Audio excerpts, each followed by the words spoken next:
ജപ്പാനിൽ നിന്ന് കൊണ്ടുവന്ന നല്ല യൂസ്ഡ് ടയർ നിങ്ങൾക്ക് വേണോ? അത് നല്ല അടിപൊളി സാധനം. വേഗം വന്നോളൂ നമ്മുടെ ഈരാറ്റുപേട്ട കോളേജ് റോഡിലേക്ക് കേട്ടോ. നമ്മുടെ 2 ടയർ ഹബ് ഈരാറ്റുപേട്ടയിൽ തുടങ്ങിയിരിക്കുകയാണ്. നല്ല കിടിലൻ ടയറാണ് കേട്ടോ. അധികം ഒന്നും ഓടിയിട്ടില്ലാത്ത ജപ്പാനിൽ നിന്ന് കൊണ്ടുവന്ന യൂസ്ഡ് ടയറുകളാണ്. നമുക്ക് വേഗം പോവാം. പകുതിയുടെ പൈസക്കാണ് കേട്ടോ നിങ്ങൾക്ക് തരുന്നത്. അധികം കിലോമീറ്റേഴ്സ് ഒന്നും ഓടാത്ത ജപ്പാനിൽ നിന്ന് ഓടി വന്ന നല്ല കിടിലൻ ടയേഴ്സ് ആണ്, യൂസ്ഡ് ടയേഴ്സ് ആണ് കേട്ടോ. ഇത് കാണുമ്പോൾ തന്നെ പുത്തൻ ടയറാണെന്നുണ്ടെങ്കിൽ നമുക്ക് സംശയം തോന്നിപ്പോകും. കാരണം അധികം കിലോമീറ്റേഴ്സ് ഒന്നും ഓടിയിട്ടില്ല.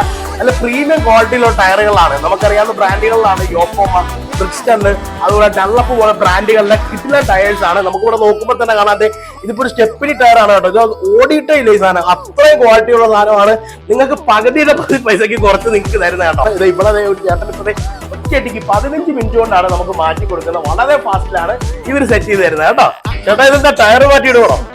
ഇതിപ്പോ ഒരു ആൾട്ടോ കാറെന്ന് തോന്നല്ലേ കേട്ടോ. അതായത് യൂസ്ഡ് ടയറാണ്. നല്ല പക്ഷെ കണ്ട ടയർ പോലെയാണ് ഇരിക്കുന്നത്. നിങ്ങൾ ഈ ജപ്പാൻ ടയർ എന്ന് പറയുന്നുണ്ടല്ലോ, അതിന് എന്തെങ്കിലും ഒരു വാട്ടർമാർക്കോ അങ്ങനെ എന്തെങ്കിലും ഉണ്ടെങ്കിൽ നമുക്ക് വിശ്വസിക്കാൻ പറ്റുള്ളൂ. ജപ്പാനിൽ ഒന്നാണ് എങ്ങനെ അറിയുന്നത്?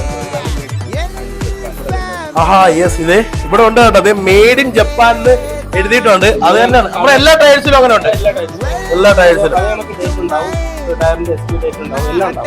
അതെ അതെ ഗൈസ്, ഇത് ഫുൾ സെറ്റ് ചെയ്ത ടയറാണ്. ഇതിന് ഇനി കാറ്റൊക്കെ പോകുന്നുണ്ടോ ചെക്ക് ചെയ്ത് നോക്കാം. അപ്പൊ നമുക്ക് ഇട്ട് നോക്കാം കേട്ടോ വെള്ളത്തിൽ തന്നെ.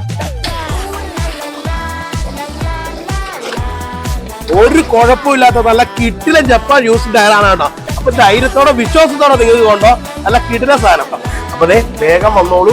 വെറും 15 മിനിറ്റ് കൊണ്ട് ഏറ്റവും വളരെ സ്പീഡിലാണ് നിങ്ങൾക്ക് ഇവർ ടയർ മാറ്റി തരുന്നത് കേട്ടോ. അപ്പൊ നമ്മുടെ ലൊക്കേഷൻ മറക്കണ്ട. നമ്മുടെ ഈരാറ്റുപേട്ട കോളേജ് റോഡിലായിട്ടുള്ള ആക്സിയമിന് തൊട്ട് ചേർന്നാണ് നമ്മുടെ 2 ടയർ ഹബ് ഉള്ളത് കേട്ടോ.